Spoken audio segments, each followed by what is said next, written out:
नमस्कार दोस्तों, बहुत बड़े बदलाव के साथ सेंटर टीचर एलिजिबिलिटी टेस्ट यानी कि सीटेट की ऑनलाइन फॉर्म जारी कर दी गई है। आज से ही 3 नवंबर 2023 से ही ऑनलाइन आवेदन शुरू हो चुका है। इसमें बदलाव जो है दोस्तों मैं यहाँ पे बताने वाला था। देखिए यहाँ पे जो ऑनलाइन आवेदन शुरू हो चुकी है, अब ये पहले जो दिसंबर में आनी थी, अब इसे बढ़ाकर देखिए सीटेट जनवरी 2024 कर दिया गया है। यानी जो परीक्षा दिसंबर 2023 में होनी थी, इसे बढ़ाकर जनवरी कर दिया गया है। ठीक है, जनवरी 2024 कर दिया गया है। और ऑनलाइन आवेदन देख सकते हैं 3/11/2023 से लेकर 23/11/2023 तक आवेदन आप कर सकते हैं। लास्ट डेट यहाँ पे 23/11/2023 है। इसी के साथ जो है एग्ज़ाम डेट की भी घोषणा कर दी गई है, यानी 21 जनवरी 2024 को जो है आपकी एग्जामिनेशन ली जाएगी। तो चलिए इस वीडियो में हम लोग जो है देखेंगे कैसे फॉर्म को भरना है स्टेप बाय स्टेप। तो वीडियो में को ज़्यादा से ज़्यादा लाइक कर दीजिएगा, और अगर अभी तक आपने चैनल को सब्सक्राइब नहीं किया है तो चैनल को सब्सक्राइब कर लीजिए। देखिए मैंने यहाँ पे पोर्टल को ओपन कर लिया है। ऑनलाइन करने के लिए आपको सबसे पहले अपना रजिस्ट्रेशन करना होगा। तो न्यू रजिस्ट्रेशन पे आइए, यहाँ पे क्लिक करते हैं, और क्लिक करते ही देखिए आपका जो फॉर्म है यहाँ पे कुछ इंस्ट्रक्शन के साथ खुल जाते हैं। बात करें एप्लीकेशन फ़ीस वगैरह, तो बिल्कुल कोई बदलाव नहीं की गई है एप्लीकेशन फ़ीस वगैरह में। सेम टू सेम वही रखा गया है, कोई चेंजिंग नहीं है। सिर्फ़ आपका डेट यहाँ पे बदल दिया गया है, और एक चेंजिंग और किया गया है कि एग्ज़ामिनेशन में थोड़ी-सी बदलाव की गई है। परीक्षा में बदलाव ये किया गया है कि पहले पेपर 1 का परीक्षा होता था सुबह 7 बजे या साढ़े 7 बजे से, तो उसे अब बदल कर दिया गया है कि पेपर 2 का पहले परीक्षा होगा। फर्स्ट सिटिंग में पेपर 2 का परीक्षा होगा, और सेकंड सिटिंग में पेपर 1 का परीक्षा लिया जाएगा। तो यही 2-3 चीज़ें जो है चेंज की गई है, बाकी कुछ चेंज नहीं किया गया है। अब बात करते हैं, देखिए ऑनलाइन आवेदन का मैंने डेट बता दिया है। एग्जामिनेशन शुल्क देखिए 23/11/2023 तक जमा कर सकते हैं। और देखिए किसी कारणवश अगर आपका पैसा अटक जाता है, यानी पेमेंट फँस जाता है, तो देखिए फाइनल वेरिफिकेशन जो है 28/11/2023 तक आपको पेमेंट कंप्लीट कर लेना है, तभी आपकी फॉर्म जो है कंप्लीट हो पाएगी।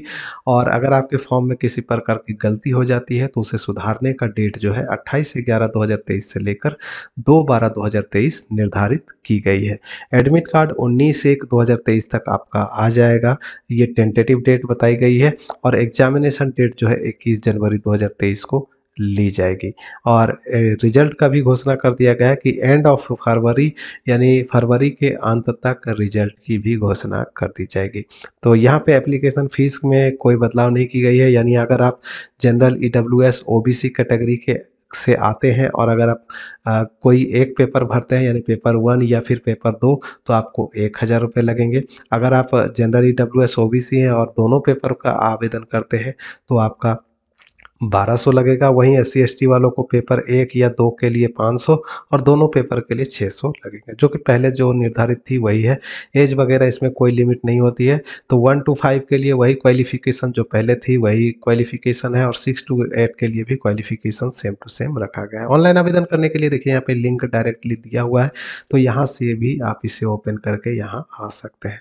अब चलिए मैं आपको ले चलता हूँ न्यू रजिस्ट्रेशन वाले लिंक पे क्लिक करते हैं, और यहाँ पे कुछ इंस्ट्रक्शन दिए गए हैं। बुलेटिन अगर आप डाउनलोड करना चाहते हैं तो ऐसे कर सकते हैं, और नीचे आने के बाद इसको आपको एक्सेप्ट कर लेना है, और क्लिक हेयर टू प्रोसीड पे क्लिक कर देनी है।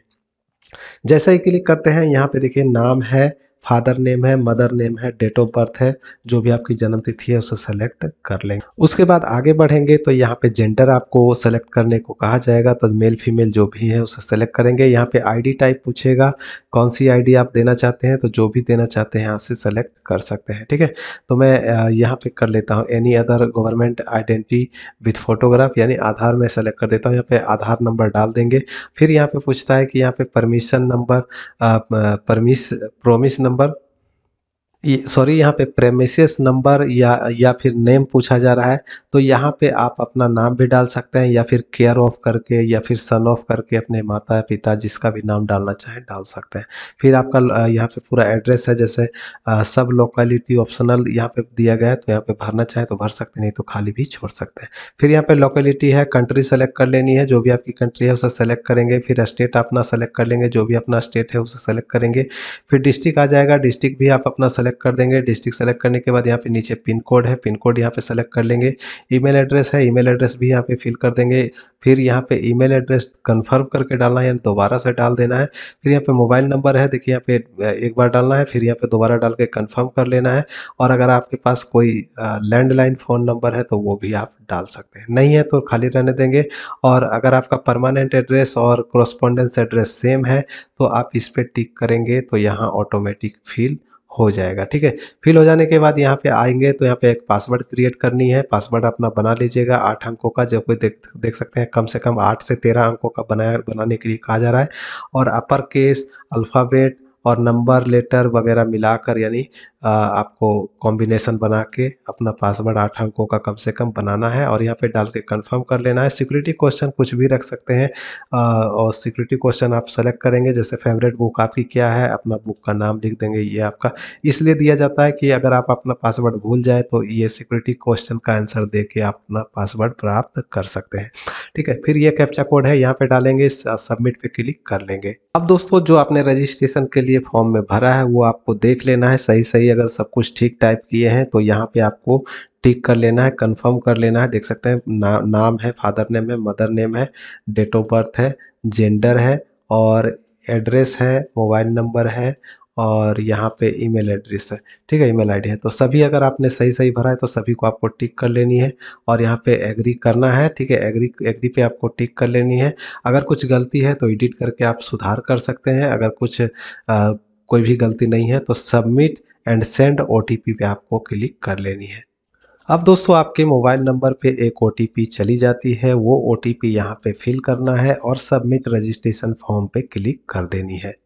रजिस्ट्रेशन कंप्लीट होते ही यहाँ पे आपको कंप्लीट का मैसेज मिल जाता है। फिर यहाँ पे नीचे आते हैं तो देखिए अब जो है आपको कहा जाता है kindly fill application form by clicking on the button below. तो नीचे दिए गए बटन पे आपको कंप्लीट एप्लीकेशन फॉर्म पे आपको क्लिक कर देनी है और अपने फॉर्म को कंप्लीट करना है।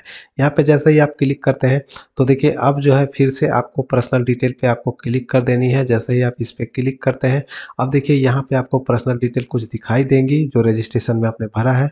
और यहाँ पे नेशनलिटी चूज़ करने को कहा जाएगा तो नेशनलिटी आप पहले चूज़ कर लेंगे। कैटेगरी अपनी चूज़ कर लेंगे जो भी आपकी कैटेगरी है। फिर यहाँ पे आ जाएगा कि अगर आप दिव्यांग वगैरह हैं तो वो सेलेक्ट कर लेंगे हाँ या ना। ठीक है, फिर यहाँ पे आ जाते हैं तो दिव्यांग अगर सेलेक्ट करते हैं तो देखिए ये नो करने के बाद यहाँ पे ये हट जाता है। लेकिन अगर नहीं हटे तो देखिए इसको फिर से आपको दिव्यांग वाले सेक्शन को नो कर देना है। तो मैंने दोनों में नो कर दिया है। ठीक है, इसके बाद आते हैं एम्प्लॉई स्टेटस। तो आप एम्प्लॉयड हैं या अनएम्प्लॉयड है वो आपको सेलेक्ट कर लेना है। तो मैं यहाँ पे अनएम्प्लॉयड पे सेलेक्ट कर देता हूँ। फिर यहाँ पे आ जाता है enter security pin case sensitive. तो यहाँ पे आपको ये कैप्चा कोड जो है फिल करके सेव एंड नेक्स्ट कर लेना है।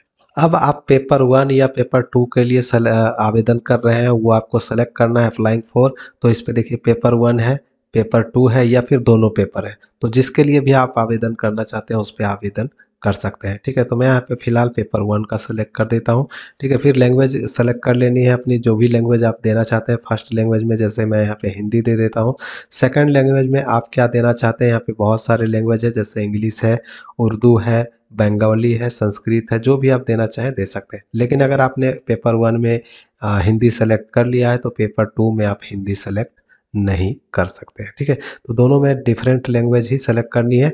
करने के बाद यहाँ पे आ जाता है कि मिनिमम एजुकेशनल क्वालिफिकेशन 1 to 5 के लिए जो निर्धारित है वो आपको सेलेक्ट कर लेना है कि देखिए 1 नंबर या 2 नंबर जो भी आपका इसमें है इसको आपको सेलेक्ट कर लेना है। यहाँ पे आपको ऑप्शन मिल जाता है। 1 नंबर में देख पाएंगे कि अगर सीनियर सेकेंडरी के साथ अगर 50% मार्क्स के साथ अगर आपने डिप्लोमा किया है, डीएलएड किया है तो 1 नंबर सेलेक्ट करेंगे।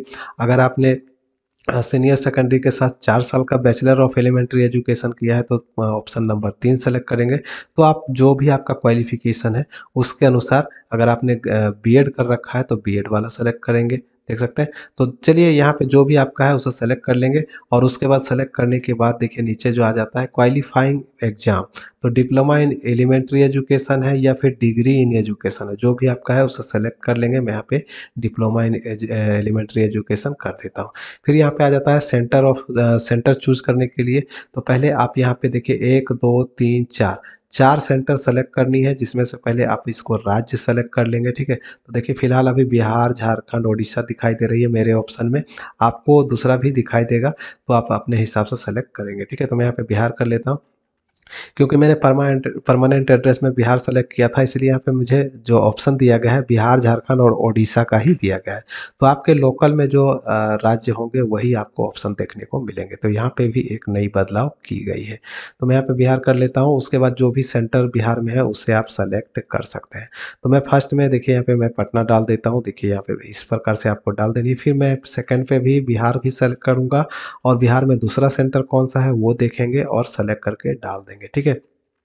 तो जो भी सेंटर आपको अच्छा लगता है या जो भी आपके नज़दीक हो वो आप यहाँ पे चूज़ करके डाल देंगे। इसी प्रकार से आपको चारों सेंटर सेलेक्ट कर लेनी है और ये कैप्चा कोड यहाँ पे डालना है, सेव एंड नेक्स्ट कर लेना है। अब दोस्तों आपका एजुकेशनल क्वालिफ़िकेशन सेलेक्ट करने को कहा जाएगा, तो देखिए पास स्टेटस यहाँ पे सेलेक्ट कर लेनी है। देखिए जैसे कि पासेड में है या अपीयरिंग है, जो भी है उसे सेलेक्ट करेंगे। तो मैं यहाँ पे पासेड पे क्लिक कर लेता हूँ। अब ईयर ऑफ पासिंग, तो ये किसका पूछ रहा है, डिप्लोमा इन एजुकेशन यानी डीएलएड का पूछ रहा है, तो डीएलएड का आप डालेंगे। अगर बीएड का आपका है तो बीएड का डालेंगे, जो भी आपका है उसे सेलेक्ट कर लेंगे। तो जब भी आपने पास किया उसे डाल देंगे, ठीक है। जो भी आपका पासिंग डे ईयर था उसे आपको सेलेक्ट करके डाल देना है। फिर यहाँ पे आ जाता है कोर्स स्ट्रीम क्या था, एजुकेशन, एलिमेंट्री एजुकेशन जो भी है उसे सेलेक्ट कर लेंगे, ठीक है। फिर यहाँ पे आ जाता है बोर्ड या फिर यूनिवर्सिटी का नाम, तो यहाँ पे बोर्ड अपना सेलेक्ट कर लीजिएगा। अगर कोई बोर्ड आपका ना दिखाई दे या यूनिवर्सिटी का नाम ना दिखाई दे तो अदर करके, ठीक है, अदर पे क्लिक करेंगे। अदर पे क्लिक करके उसके बाद अपना यहाँ पे आपको ऑप्शन मिल जाएगा, जैसे कि मैं अभी एक दिखा देता हूँ आपको। जैसे ही आप अदर पे क्लिक करते हैं तो देखिए यहाँ पे यूनिवर्सिटी का नाम लिखने के लिए आ जाता है या फिर बोर्ड का नाम लिखने के आपको मिल जाता है। तो यहाँ पे जो भी आपका बोर्ड या यूनिवर्सिटी था वो आप यहाँ पे डाल सकते हैं। तो जैसे कि मैं यहाँ पे डाल देता हूँ,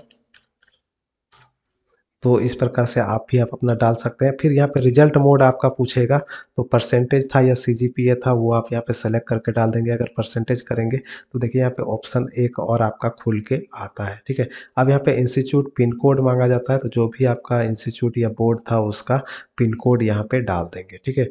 और उसके बाद जो कैप्चा कोड यहाँ पे दिखाई दे रही है, कैप्चा कोड यहाँ पे डालेंगे और सेव एंड नेक्स्ट कर लेंगे। देखिए परसेंटेज जैसे ही मैंने सेलेक्ट किया तो यहाँ पे आप जो है टोटल मार्क्स का ऑप्शन मिल चुका है, फिर ऑब्टेनेड मार्क्स का ऑप्शन मिल चुका है और फुल मार्क्स का जो आपका दिया गया है, यहाँ पे मार्क्स जो आपका है वो आपका यहाँ पे ऑटोमेटिकली जो है परसेंटेज आ जाएगा। अगर नहीं आता है तो आपको खुद से डालना है। डालने के बाद यहाँ पे पिन कोड है और ये कैप्चा कोड यहाँ पे डाल के सेव एंड नेक्स्ट कर लेंगे। अब दोस्तों देख सकते हैं नेक्स्ट जो है आपका फोटोग्राफ और सिग्नेचर अपलोड करने को कहा जाएगा। तो यहाँ पे देख सकते हैं आपको जो है 10 से 200 केबी तक का आप फोटोग्राफ जो है आप अपना अपलोड करेंगे जेपीजी फॉर्मेट में, और यहाँ पे सिग्नेचर जो है 4 से 30 केबी तक का आप अपलोड कर लेंगे। अपलोड करने के बाद आपको सबमिट का ऑप्शन मिल जाएगा। देखिए फोटो सिग्नेचर सक्सेसफुली अपलोड हो जाने के बाद आप यहाँ पे क्लिक करके देख भी सकते हैं। आप देखिए यहाँ पे ऑप्शन मिल चुका है, ये कैप्चा कोड यहाँ पे डालेंगे और सेव एंड नेक्स्ट कर लेंगे। अब दोस्तों आपको प्रीव्यू दिखा देगा, देख सकते हैं preview page online application form. तो प्रीव्यू देख लेंगे, अगर सब कुछ ठीक है तो आप इसको फाइनल सबमिट कर सकते हैं। यहाँ पे मैं देखिए आपको टिक करना है कि जो आपने भरा है वो सब कुछ ठीक भरा है कि नहीं। तो इस पर आपको कंफर्म करने के लिए माय नेम हो गया, फादर नेम हो गया, मदर नेम हो गया, डेट ऑफ बर्थ हो गया, फिर यहाँ पे जेंडर हो जाएगा, ठीक है। फिर यहाँ पे कैटेगरी हो जाएगी, फिर डिजिबिलिटी वाला हो जाएगा सेक्शन, फिर यहाँ पे एग्जामिनेशन सिटी हो जाएगा, अप्लाई फॉर हो जाएगा, फिर कॉन्टैक्ट डिटेल हो जाएगा।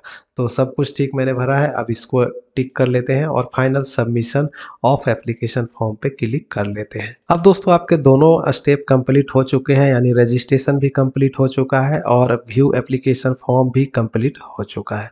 तो दोनों कंप्लीट हो जाने के बाद अंत में जो यहाँ पे है आपका पेमेंट करने के लिए है। पेमेंट करने से पहले आपको ईमेल वेरीफाई करना होगा, तो पहले ईमेल वेरीफाई कर लेंगे। अगर कुछ गलती है तो एडिट एप्लीकेशन फॉर्म पे क्लिक करके पहले एडिट कर लेंगे। तो मैं यहाँ पे ईमेल पे वेरिफिकेशन पे क्लिक कर लेता हूँ और देखिए ईमेल आईडी आपका दिखाएगा, यहाँ पे एक कैप्चा कोड दिखाई दे रही है, कैप्चा कोड यहाँ पे डालेंगे।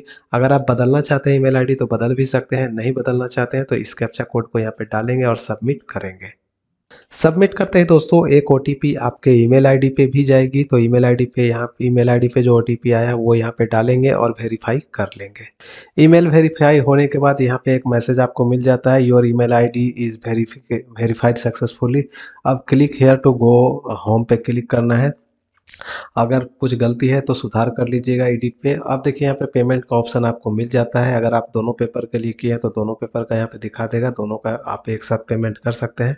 मैंने एक पेपर का ही किया है इसलिए यहाँ पे 500 दिखा रहा है, ठीक है। तो यहाँ पे मैं क्लिक करके पेमेंट कंप्लीट कर लूँगा। अब देखिए ऑनलाइन पेमेंट का मोड का ऑप्शन यहाँ पे आ जाता है, तो यहाँ पे ऑनलाइन पेमेंट को सेलेक्ट करेंगे, प्रोसीड फॉर पेमेंट पे क्लिक करेंगे, ओके करेंगे। ओके करने के बाद देखिए आपका पेमेंट सेक्शन यहाँ पे खुल जाएगा। अब यहाँ पे आपको ऑप्शन मिल जाता है any debit card, credit card, net banking, तो आपको यहाँ पे सेलेक्ट कर लेना है, जिससे भी आप करना चाहें यहाँ पे कर लेते हैं। और यहाँ पे क्लिक करेंगे, देखिए please do not refresh this page यहाँ पे लिखेगा, तो रिफ्रेश वगैरह नहीं करना है। यहाँ पे आपको जो भी ऑप्शन मिलता है उसके अकॉर्डिंग आप अपना पेमेंट कर लेंगे। देखिए पेमेंट का ऑप्शन यहाँ पे दे चुका है, क्यूआर कोड से भी पेमेंट कर सकते हैं। तो यहाँ पे क्यूआर पे मैं क्लिक कर लेता हूँ और सेलेक्ट क्यूआर कोड दिखाई दे रहा है, तो यहाँ पे भीम यूपीआई पे क्लिक करते हैं, मेक पेमेंट पे क्लिक करेंगे। तो आपको देखिए यहाँ पे एक क्यूआर कोड दिखाई देगी, इस क्यूआर कोड का स्कैन करके आप अपना पेमेंट कंप्लीट कर सकते हैं। तो मैं पहले इसे कंप्लीट कर लेता हूँ।